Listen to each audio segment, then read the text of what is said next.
Magandang tanghali po sa lahat. Tayo nagbabalik dito sa ating munting channel. Ayan, YouTube channel ko po. Ayan, Samuel Soriano TV 29. Para mag-discuss ulit ng another coins. At ito po ay ating hilig, mangulikta ng barya. Kaya tayo nandito, nagsiselling ng kanilang mga alaga ang presyo po ng ating barya at mga perang papel po. Ayan, para malaman natin ang kanilang mga presyo kung magkano na talaga ang kanilang price sa ating mga online selling po. Ayan, magpapasalamat lamang tayo sa ating mga subscriber. Maraming salamat po sa ating mga subscriber dyan. Lalo na po yung mga silent viewers natin dyan na nanonood dito sa aking munting channel. Maraming salamat sa inyong lahat po. Ayan, thank you so much. Ayan, maraming salamat din po sa nanonood doon sa ating FB page, Samuel Soriano. Lahat po na nakapalo doon sa aking FB page, maraming salamat sa inyo.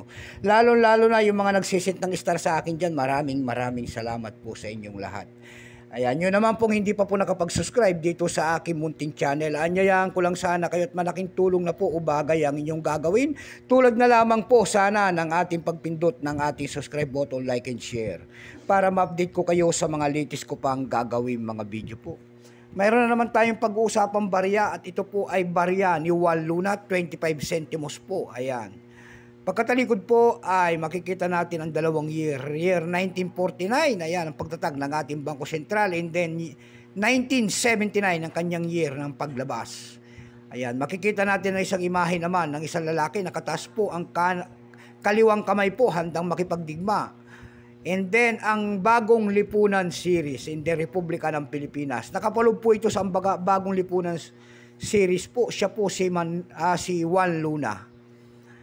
Ayan, mga old coins po. Ayan, year 1979 na ang aking kapanganakan. Ayan, year 1979. Ayan po. Bago tayo magsimula sa ating talakayan, kilalanin mo muna natin siya para makita natin ang kanyang presyo. Issue po, Philippines po, Period Republic, 1946 up to date po. Type nito Standard Circulation Coins, years 1979 hanggang 1982. Value nito 25 centimos po. Nakapaloob po sa ang bagong lipunan series. Currency piso, 1967 up to date po. Composition niya ay copper nickel. May bigat lamang 4 grams. May habang 21 mm. May kapal po naman itong 1.6 mm. Hugis po syempre bilog. Orientation niyan ay medal alignment. Itinigil naman ang paggamit sa barya na ito ng Pilipinas noong January 2, 1998. Number N-965. Reference number KM-227. Central Bank logo within circle ang kanyang nasa likod.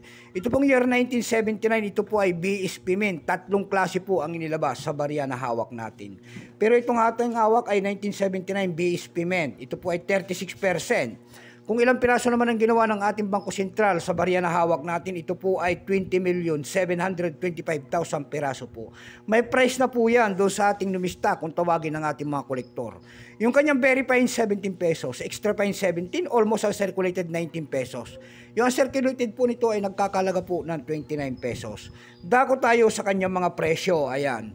Doon sa ating eb.com, mayroon tayong nakita nagbebenta doon ng $7 na nito. Nasundan po ito ng $6.50.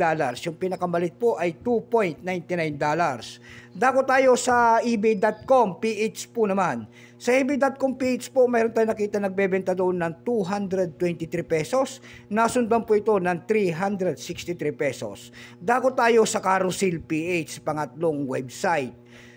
Sa Carousel PH naman po, mayroon tayong nakita nagbebenta doon ng 100 pesos. Nasundan po ito ng 150 pesos. Yung pinakamalit po doon ay 80 pesos. Ayan lamang po ang ating may babaging kanyang presyo. Keep safe po sa lahat, in God bless.